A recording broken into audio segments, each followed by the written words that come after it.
دوستو، کسی نے خوب کہا ہے کہ عمر رشتوں کے تقاضے نبھاتے ہی گزری، عمر رشتوں کے تقاضے نبھاتے ہی گزری، زندگی نے کبھی اپنا ہونے نہ دیا۔ ایک چھوٹی سی کہانی ایران کے مشہور بادشاہ نوشیروان کی۔ ایک دن ایران کا مشہور بادشاہ نوشیروان کہیں جا رہا تھا کہ راستے میں ایک اس کو بوڑھا شخص ملا، جسے دیکھ کر بادشاہ نے پوچھا، بڑے میاں تمہاری عمر کتنی ہوگی؟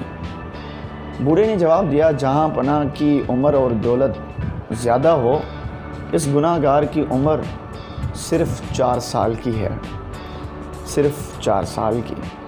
نوشیروان نے کہا، یہ بڑھاپا اور اتنا جھوٹ، تمہاری عمر 80 برس سے کم نہیں لگتی مجھے۔ بوڑھے نے جواب دیا، جہاں پناہ حضور والا کا اندازہ بہت درست اور بالکل صحیح ہے، مگر 80 میں سے 76 سال اس عاجز نے یوں ہی گنوا دی، جن میں صرف اپنا اور بال بچوں کا پیٹ پالنا ہی کام سمجھتا رہا، اس کے سوا نہ کوئی نیکی، نہ کوئی دعا کمائی، نہ کسی غریب کی مدد کی۔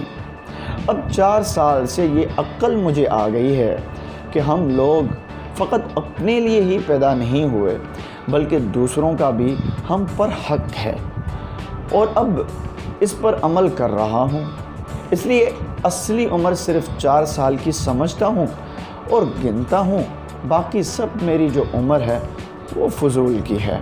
دوستو، کہانی تو بالکل چھوٹی سی تھی، لیکن بوڑھے نے کیسی اچھی بات کہی کہ جب تک آدمی اپنے کام کو نہ سمجھ لے، آدمیوں میں نہیں وہ گنا جا سکتا ہے۔ بزرگی عقل پر دوستو ہوتی ہے، عمر پر نہیں۔ سخاوت دل پر موقوف ہوتی ہے، مالداری پر نہیں۔ جو لوگ ان باتوں کو پہلے سے سمجھ لیں، ان کی کسی بات سے دوسروں کو تکلیف نہیں پہنچتی، بلکہ وہ ہمیشہ کمزوروں اور غریبوں کی مدد کر کے بھلائیاں حاصل کرتے رہتے ہیں۔